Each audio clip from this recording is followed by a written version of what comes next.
Hello అందరికీ welcome back to my channel. ఈరోజు మన వీడియోలో ఫిష్ ఫ్రైని ఎలా తయారు చేసుకోవాలో చూపించబోతున్నాను.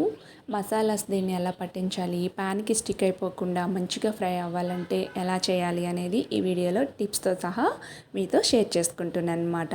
చాలా బాగుంటుంది. ఇలా తప్పకుండా మీరు ట్రై చేస్తారంటే మీరు ఎప్పుడు కూడా ఇదే ప్రాసెస్లో చేయాలనుకుంటారు. ముందుగా నేను అరకిలో వరకు చేప ముక్కలు తీసుకున్నాను. అంటే 9 పీసెస్ అయితే వచ్చాయన్నమాట. సో ఇలా చేపల్ని చక్కగా వాష్ చేసి పెట్టుకోండి. కొంచెం నిమ్మరసం ఉప్పు వేసుకొని ఒక అర నిమిషం పాటు అలా ఉంచుకొని వాష్ చేసుకున్నారంటే చక్కగా వాష్ అయిపోతుంది అనమాట. ఇలా నీట్గా వాష్ చేసి పెట్టుకున్న చేప ముక్కల్ని పక్కన పెట్టేసుకొని ఇప్పుడు ఒక మిక్సింగ్ బౌల్ తీసుకొని మీ టేస్ట్ సరిపడే సాల్ట్ తీసుకోండి. అర స్పూన్ వరకు పసుపు, 1 టేబుల్ స్పూన్ వరకు కారం తీసుకోవాలి. మీరు తినే కారాన్ని బట్టి మీరు కారం వేసుకోండి. ధనియా పౌడర్ హాఫ్ స్పూన్, జీలకర్ర పౌడర్ హాఫ్ స్పూన్, ఇంకా కార్న్ఫ్లవర్ని 2 టేబుల్ స్పూన్ వరకు తీసుకోండి. కార్న్ఫ్లవర్ ప్లేస్లో శనగపిండి కూడా వేసుకోవచ్చు అనమాట. అలాగే పెరుగు చిన్న కప్పుతో పెరుగుని వేసుకోండి.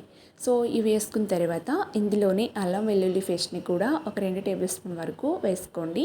సో నేను అది మర్చిపోయాను అనమాట, తర్వాత యాడ్ చేశాను.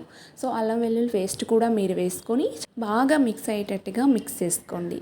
ఈ మసాలా కూడా ఇలా అంతా మిక్స్ చేసుకున్న తర్వాత ఇప్పుడు ముందుగా నీట్గా వాష్ చేసి పెట్టుకున్న చేప ముక్కల్ని తీసుకుందాం అన్నమాట.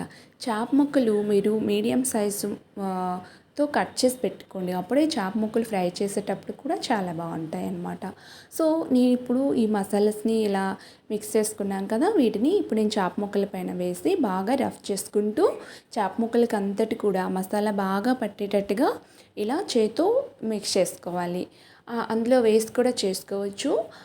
ఇలా అయితేనే మనం చేతితో బాగా రఫ్ చేస్తూ చేస్తాం కాబట్టి మసాలాస్ చేప ముక్కలకి అన్నింటికి కూడా ఒకేలా పడతాయి అన్నమాట. సో ఇలా అయిన తర్వాత నేను ముందుగా అల్లం వెల్లుల్లి పేస్ట్ వేయడం మర్చిపోయానని చెప్పాను కదా, అల్లం వెల్లుల్లి పేస్ట్ కూడా వేసుకోండి. ఇలా పైన ఇలా వేసుకొని చేప ముక్కలకి అన్నిటికీ రుద్దుకుంటూ ఇలా పట్టించుకోవాలన్నమాట. బాగా ఈ విధంగా పట్టించుకొని ఒక హాఫ్ అన్ అవర్ లేదా ఒక గంట పాటు ఫ్రిడ్జ్లో పెట్టుకోండి. ఒక గంట అయిన తర్వాత ఇప్పుడు ఫ్రై చేసుకుందాము. గంట అయిన తర్వాత ఒక హాఫ్ అన్ అవర్ ముందే మీరు తీసి బయట ఉంచుకోవాలి. సో ఇప్పుడు స్టవ్ పైన ఒక కడాయిని పెట్టుకుందాము చేపలు ఫ్రై చేసుకోవడానికి కోసం. మీరు ఆయిల్ తక్కువ వేయాలా ఎక్కువ వేయాలా అని ఆలోచిస్తారు. ఎక్కువ ఆయిల్ అయితే వేసేయొద్దు, ఎందుకంటే ఆయిల్ వేస్ట్ అయిపోతుంది. మరి అది అందులో కూడా మనం యూజ్ చేయలేం కాబట్టి కొంచెంగానే వేసుకోండి. చేప ముక్కలకి ఎంత ఆయిల్ సరిపోతుందో అంత వేసుకోండి. ఇంకా ఆయిల్ ఇలా వేసిన తర్వాత ఒక 5 నిమిషాల పాటు ఆయిల్ని హీట్ ఎక్కనిద్దాం. మరీ ఎక్కువగా హీట్ అయిపోవద్దు, లైట్గా అయితేనే సరిపోతుంది. సో అలాంటప్పుడు మనం ముందుగా ఫ్రిడ్జ్లో పెట్టుకున్న చేప ముక్కల్ని వేసుకొని ఒకవైపు చక్కగా ఫ్రై అయిన తర్వాత రెండో వైపుకి టర్న్ చేయండి.